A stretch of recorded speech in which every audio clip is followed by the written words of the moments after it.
اعوذ باللہ من الشیطان الرجیم بسم اللہ الرحمن الرحیم۔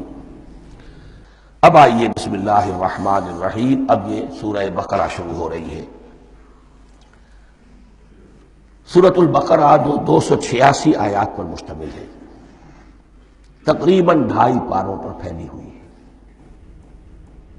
ہر شخص جانتا ہے کہ یہ قرآن حکیم کی حجم کے اعتبار سے سب سے بڑی سورت ہے، لیکن یہ معاملہ صرف حجم کا نہیں ہے۔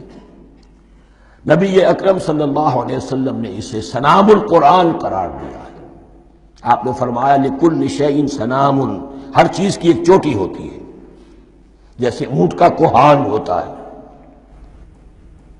وسنام القرآن البقرہ، سنام القرآن، قرآن کی چوٹی جو ہے وہ سورۃ البقرہ ہے۔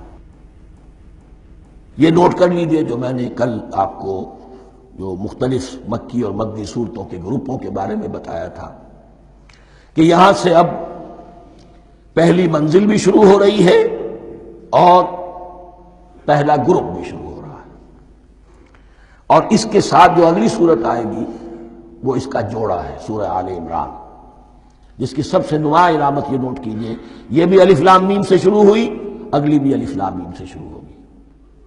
اس کے بعد 2 صورتیں مدنی اور ہیں، لیکن ان دونوں میں نہ حروف مقطعات ہے نہ کوئی اور تمہیدی کلام ہے، براہ راست خطاب سورہ نساء میں یا ایھا الناس اور سورہ مائدہ میں یا ایھا الذین آمنوا، کوئی تمہیدی بات نہیں، کوئی حروف مقطعات نہیں، براہ راست خطاب۔ وہ ایک جوڑا ہے سورہ نساء اور سورہ مائدہ، اور یہ ایک جوڑا ہے سورہ بقرہ اور سورہ آل عمران۔ سورہ بقرہ اور سورہ آل عمران کو نبی اکرم صلی اللہ علیہ وسلم نے الزہراوین بھی قرار دیا ہے۔ زہرا کہتے ہیں بڑی روشن چیز کو، یہ حضرت فاطمہ رضی اللہ تعالی عنہا کے نام کے ساتھ آتا ہے، فاطمہ الزہراء، تو زہرا بہت روشن دمکتی ہوئی شے۔ الزہراوین، یہ 2 نہایت دمکتی ہوئی صورتیں ہیں جو قیامت کے دن 2 بدلیوں کی شکل میں ظاہر ہوں گی، حضور نے فرمایا، اور جو لوگ ان صورتوں سے محبت کرتے تھے ان پر سایہ کریں گی۔ اللہم ربنا اجعلنا منہم، ہمیں اللہ تعالیٰ ان میں شامل فرما دے۔ اس سورہ مبارکہ کو 2 حصوں میں تقسیم سمجھیے۔ ویسے تو یہ کہ رکوع آئیں گے، پارے بھی بدلیں گے اس میں، لیکن حصے 2 ہیں۔ پہلے حصے میں اصل روح سخن سابقہ امت مسلمہ سے ہے، یہود سے، بنی اسرائیل سے۔ دوسرے حصے میں اصل خطاب موجودہ امت مسلمہ سے ہے، امت محمد سے صلی اللہ علیہ وسلم۔ پہلے حصے میں 18 رکوع ہیں لیکن آیات 152 ہیں۔ دوسرے حصے میں 22 رکوع ہیں لیکن آیات 134 ہیں۔ گویا کہ اس سے آپ کو توازن نظر آئے گا کہ اگرچہ ادھر رکوع کی تعداد کم ہے 18، لیکن آیات کی تعداد زیادہ ہے 152۔ دوسرے حصے میں رکوعوں کی تعداد زیادہ ہے 22، لیکن آیات کی تعداد 134۔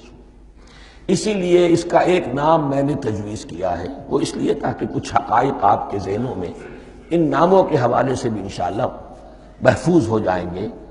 سورۃ الامتین، 2 امتوں کی سورت، اس لیے کہ تقریباً نصف اس کی ساری بحث جو ہے، مرکزی بحث، وہ سابقہ امت مسلمہ بنی اسرائیل، اور دوسرا نصف اس میں سارا خطاب وہ ہے موجودہ امت مسلمہ یعنی امت محمد صلی اللہ علیہ وسلم۔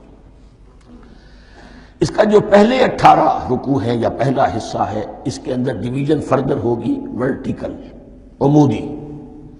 پہلے 4 رکوع، پھر 10 رکوع، پھر 4 رکوع۔ لیکن جو 22 رکوع ہیں دوسرے حصے کے، دوسرے نصف کے، اس میں ڈویژن جو ہے جو ہاریزونٹل ہے، وہ افقی تقسیم ہے، عمودی نہیں، افقی۔ وہ میں بعد میں بیان کروں گا جب ہم وہاں پہنچ جائیں گے۔ ان کو پہلے سمجھ لیجئے کہ اس پہلے حصے کی جو تقسیم میں نے کی ہے، پہلے 4 رکوع، پھر 10 رکوع اور پھر 4 رکوع۔ پہلے 4 رکوع یوں سمجھیے کہ پورے قرآن مجید کے لیے اس کی حکمت اور فلسفے کا جو حصہ مکی قرآن میں بیان ہو چکا تھا اس کا خلاصہ ہے۔ جب یہ صورت نازل ہو رہی ہے تو یہ تو مدینے میں حضور تشریف لا چکے ہیں، 12-13 سال جو ہے گزر چکے ہیں، اور ان 12-13 سالوں کے دوران 2/3 قرآن نازل ہو چکا ہے۔ اس میں جو بھی حکمت، فلسفہ اور بنیادی دعوت، یہ جو چیزیں مکی قرآن میں بیان ہوئی، ان کا خلاصہ نچوڑ نکال کر یہاں 4 رکوعوں میں رکھ دیا گیا۔ اگرچہ ان میں بھی جب گہرائی میں آپ دیکھیں گے تو روح سخن جو ہے وہ بنی اسرائیل کی طرف ہے، وہ میں بعد میں عرض کروں گا، لیکن اضافی طور پر یہ سمجھ لیجئے کہ پورے مکی قرآن کے حکمت اور پیغام کا خلاصہ ان 4 رکوعوں میں۔ پھر 10 رکوع ہیں جن میں براہ راست خطاب ہے سابقہ امت مسلمہ، یا بنی اسرائیل۔ اس کے بھی 2 حصے ہیں۔ پہلے ایک رکوع میں دعوت ہے، بڑا انداز اس کا بڑا پیارا ہے، اس میں دعوت ہے، ایمان لاؤ محمد پر صلی اللہ علیہ وسلم۔ اور اس کے بعد 9 رکوع ہیں ملامت کے، ملامت، تنقید، تم نے یہ کیا اور یہ کیا اور یہ کیا، ہم نے یہ احسان کیے، یہ احسان کیے، یہ احسان کیے، تم نے یہ ناشکری کی، یہ ناشکری کی، یہ ناشکری کی۔ اور اس سب کا نتیجہ آخری 4 رکوعوں میں ہے کہ اب تمہیں اس منصب سے معزول کیا جا رہا ہے جس پر تم 2000 برس تک فائز رہے ہو، اور تمہیں ہٹا کر اب ایک نئی امت محمد کی شکل میں جو وجود میں آ چکی ہے صلی اللہ علیہ وسلم، اسے اس پر فائز کیا جا رہا ہے۔ اور اس کی علامت کے طور پر اسے میں کہا کرتا ہوں کورونیشن، تاج پوشی۔ ایک امت معزول، دوسری امت اس کا نصب ہو رہا ہے، اس کی تاج پوشی کے لیے سمبل، علامت کیا ہے؟ قبلہ تحویل۔ وہ قبلہ یروشلم، سابقہ امت کا قبلہ اب ادھر رخ نہیں ہوگا، اب اہل توحید کا قبلہ یہ مکے کی طرف ہوگا، بیت اللہ کی طرف ہوگا۔ تو تحویل قبلہ کا مضمون ہے جو ان 4 رکوعوں میں آتا ہے۔ تو یہ میں نے تھوڑی سی تمہید جو ہے آپ کے سامنے رکھ دی ہے، اب بسم اللہ کیجئے۔